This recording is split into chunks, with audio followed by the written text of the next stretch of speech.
This is the first race that I've seen today where you could have said that could have been a final. It was really a good race. Right, and you know, you thought you had the rabbits come off. We had those two programs. I mean, Temple out at 38, went through the bridge first, and ends up not qualifying for the final.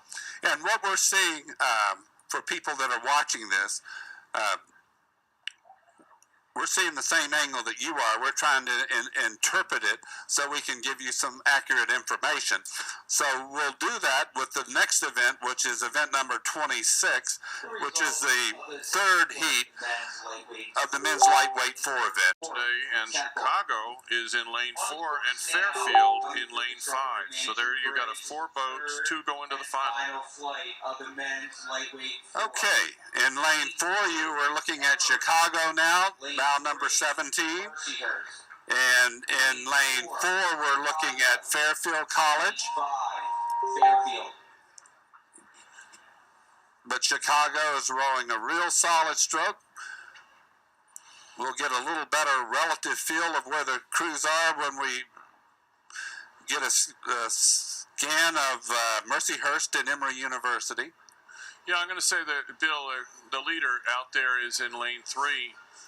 You know, as we would say, lane 3, which would be Mercyhurst, and then Chicago beside them, I would say, is right there as well. But again, the first and second are knotted up. It's the outside lane. Fairfield is in 3rd. That's all I can tell you about that. And so you have Chicago and Mercyhurst really close to one another. I haven't been able to pick up Emory's position right Emory's now. at 4th. They're a bit back on Fairfield in that lane 2 on the inside, closest to camera, but out of view on their camera, but they're back a bit. The race is certainly that Mercyhurst and Chicago, and it looks like they're actually seesawing back and forth between 1st and 2nd. Both rowing very well. They're both nice, solid strokes. They have a comfortable recovery, so they're fairly efficient. Looking like Chicago just took it up a beat or so.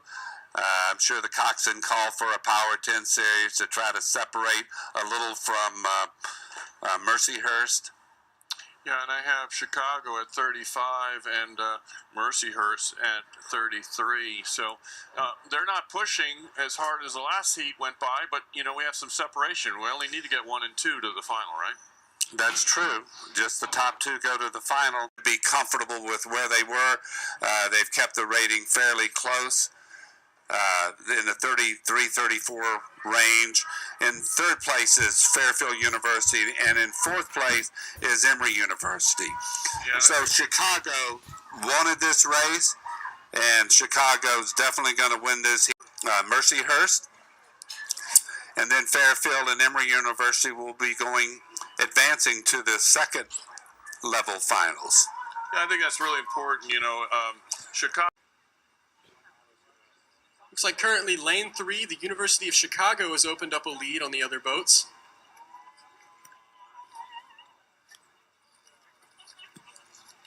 Looks like the University of Chicago started their sprint a little earlier than the others, opening up some water on the other boats.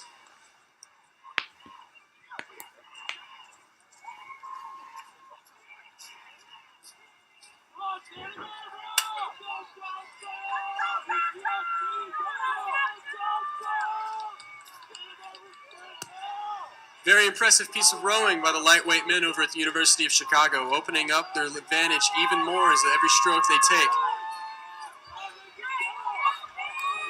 They just got a few short meters here, but you know they're going to make them count as they come across the finish line.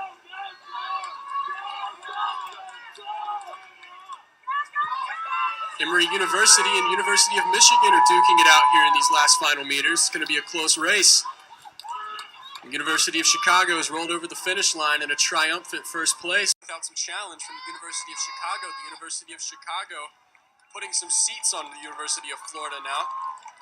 But Rhode Island hanging in strong. Chicago gaining some water on Rhode Island. This could be a shootout for the first place position here. Rhode Island taking some great strokes here, but Chicago putting in the meters that they need. Rhode Island coming back for a last-second charge. And it does look like lane 5, Rhode Island rowers will take the win here. And the men's lightweight varsity 4A final, with the University of Chicago taking the second silver medal and the University of Florida in the third position.